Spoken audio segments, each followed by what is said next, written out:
everybody, thanks for joining me on another video. Today's video is about a balayage done on like a level 7, 8 natural hair. And what my client usually gets is she gets a ton of blonding done, but she gets it done in a really natural way so that she can wear her balayage for a long time without having me to redo it. She has about 4 to 5 inches of roots, so I'm just gonna get started and you guys can see how I foil this process. Also, shout out to Fraymar for sending me these gorgeous products. Thank you, Fraymar. What's in the bowl? Schwarzkopf and 20 ball. So I'm gonna start her off by sectioning her into 3 sections. Sometimes I do 4 or 5 sections, but today I just chose to do 3. 1 for each side and 1 for the back.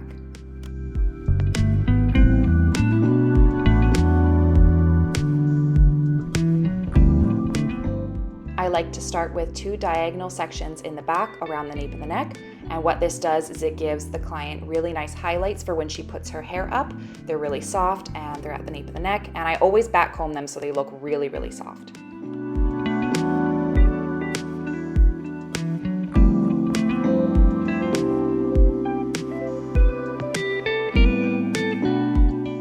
These pieces always look like they're gonna be really wide, but because it's the nape of the neck, the hair is really, really far spread apart, so it's actually a smaller piece than it looks.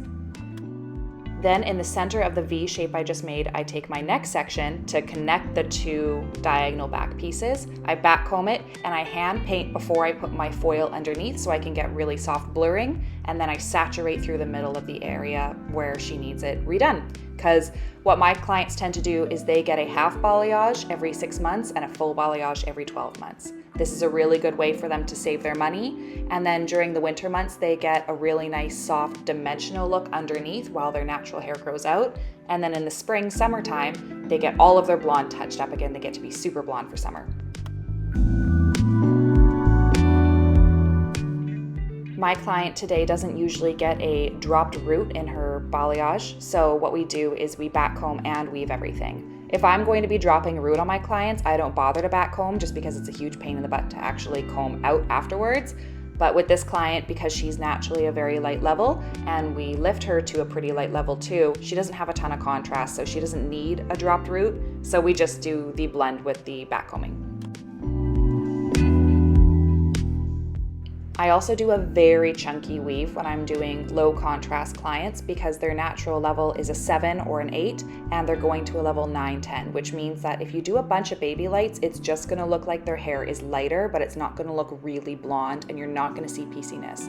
So if you've been struggling with getting dimension in your client's hair, try using big chunky weaves and blending them out really well.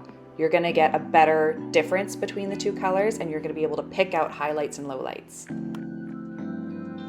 When I make the back 1 section, I tend to do the 2 angled back pieces and then I connect using the V-shaped piece in the middle. And I'll usually have a little bit more left out in that piece so that the center back of the hair has a little bit more lowlights. It creates a very natural look, it creates some fullness and some dimension. And it's my personal favorite way to foil the back of someone's head when I'm doing balayage. Now I'm starting with the sides because I'm done the back, and what I like to start with is the money piece going around the face. So I take some hair around the temples and I follow the hairline, and I always do slices with no drops when I have a low contrast client because I do want to give them a money piece. And even though this looks like it's going to be really aggressive and really bold, it's not that crazy, trust me. If my client didn't want a money piece, which is very rare, I would actually just do a slice and then a few weaves behind it. But because she does want a money piece, she wants a bunch of boldness around the front of her face, then we're doing like 3, maybe 4 slices around her entire halo around her face shape. All slices, no drops. Once I'm done my slices, I like to do a pretty chunky weave just to give that bit of low light to separate the money piece from the rest of the balayage in the hair. So keep in mind how I'm foiling around the front of the face. This gives really, really beautiful brightness around the face, and it's very easy for them to maintain because if my client wants to keep her money piece up high, all she has to do is in 3 or 4 months come in for just a partial, which is 10 or under foils, and I'll put them around her face and then she gets the whole thing looking like it's just been retouched when it's really just the face. Here is where I'm taking chunky foils just to blend in from the face to the back area. I want to make sure that the back doesn't look like its own separate section. So going on diagonal foils on an angle really helps because you're kind of pushing that blonde and brunette color towards the back, and you won't get a weird separation between your two sections.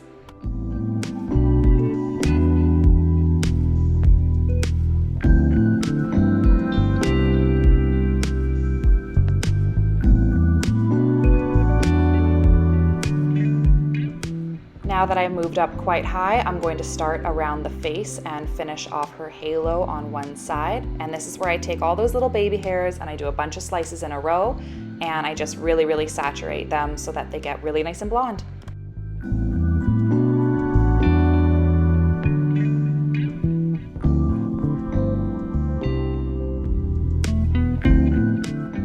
When I take two big sections on the sides, I like to work in angles and work along her parting on diagonal back sections, if that makes any sense.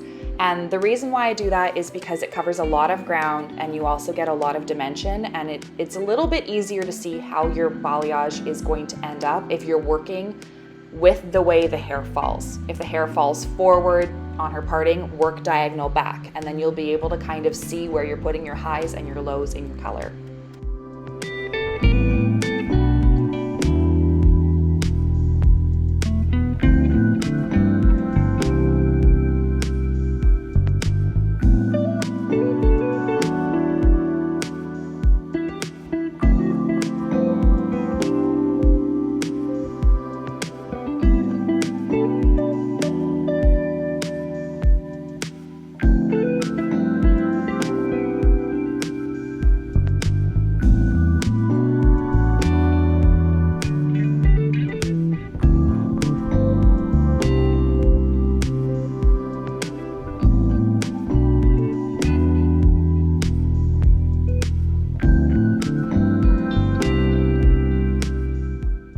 The reason why I like to use pop-up foils is because I find they're very easy to put in and they're very quick because they fold in half perfectly. So I just put my foiling comb underneath of the area that I'm going to section, and when I'm done putting in the bleach, I'm able to just fold it up really quick and there's no weird crinkling of the tin foil. And because they're super thin, I can fit in a ton of foils into one person's head.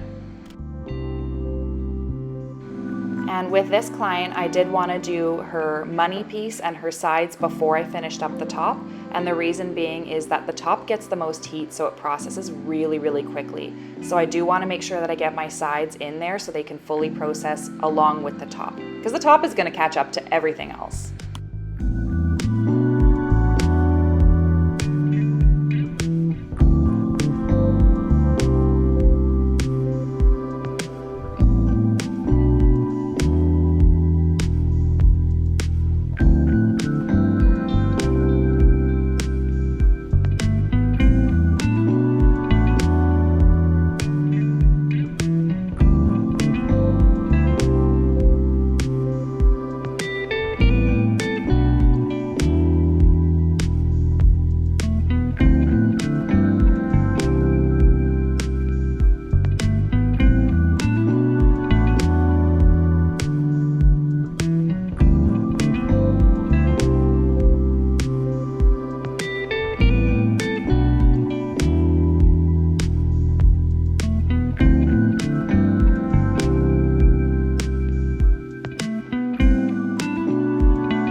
Getting in those baby hairs around the temple can be really difficult, but if you just go by slices and you go little bit by little bit, you'll be able to get them all in and give her a really bold money piece, something really soft too, because again, she has low contrast. So the bolder, the better.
What I'm doing here is I'm taking the last few foils to shrink up that mohawk section so that I can have a really nice flat mohawk without having to bend over the edges of her head. So I'm just taking a few more foils and shrinking up that zone.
Now here's where the really quick foiling comes into play. I don't fold up my foils, I just fold them in half when they're on the top of the head because they're not gonna slide out and go anywhere. So I cram in a ton of smaller weave foils in here. Some are smaller, some are bigger, some are slices. It honestly depends on how dimensional you want the color to be. With the top, I always make it blonder than I do underneath and onto the sides because it gives them that blonde power, but it also lets them have a little bit of ease with their maintenance underneath and on the sides, and it also gives them a little bit more dimension. So that's just how I do it. Everyone does it differently, but in here you'll see that I'm not using as crazy big foils as I am on the sides.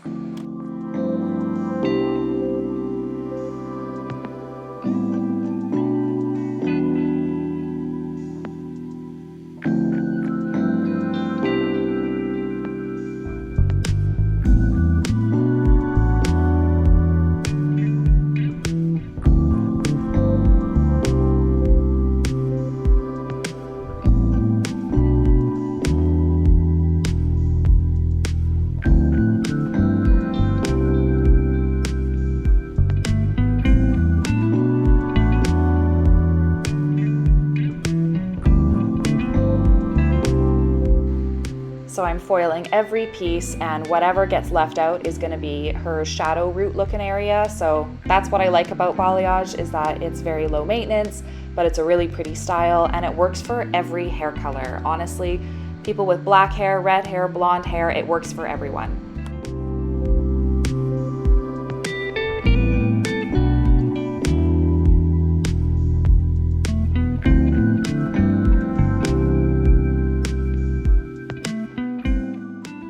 something to note, if my client came in and she was wanting a color correction because maybe, let's say, her last foils hadn't lifted quite enough, or she has maybe some old reddish tones in her hair, whatever I leave out of my foil, that's when I would take my Schwarzkopf demi or semi-permanent color, depending on how much coverage we need, and that's when I would drop a color down between my foils. So a lot of people want to see how my color corrections are done, and here's just a little hot tip right there for you. That's how they're done, is I always do highlights and I drop down a color onto whatever the drops are. Sometimes they'll go all the way down, sometimes I'll just balayage it down from the root to create a really soft shadow to correct any colors that are left in between the foils.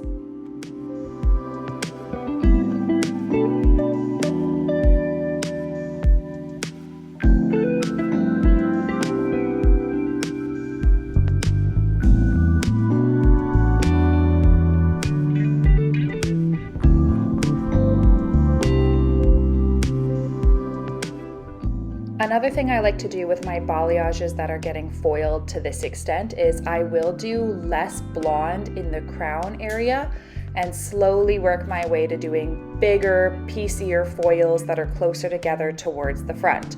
And what that ends up doing is it creates a little bit of a soft teardrop kind of look along their parting, which is brighter up at the front where the face is and softer and more rounded up at the back where the crown is, so that they don't get such a hard opening when their part opens up in the back.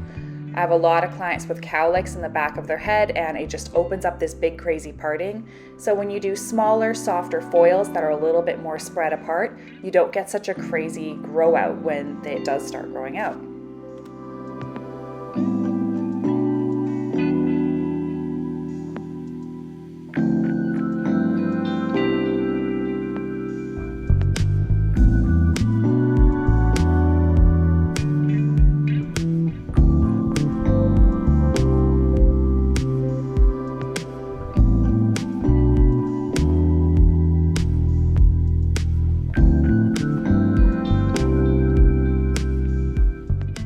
Again, as I'm coming towards the front, I'm going to be doing more slices that are a little bit thicker and larger, and my weaves will be a little bit less noticeable.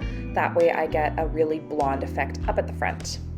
See how many foils we put up in there, and I locked up the front ones just so that they don't slip out, as they're baby hairs and they can tend to slip out really quick.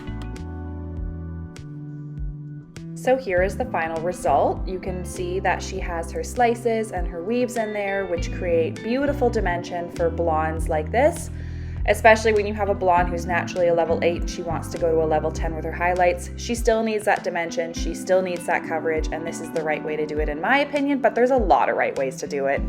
Anyways, I hope you guys liked my content today. Please like and subscribe below and leave us any comments if you like. Have a great day. Thank you.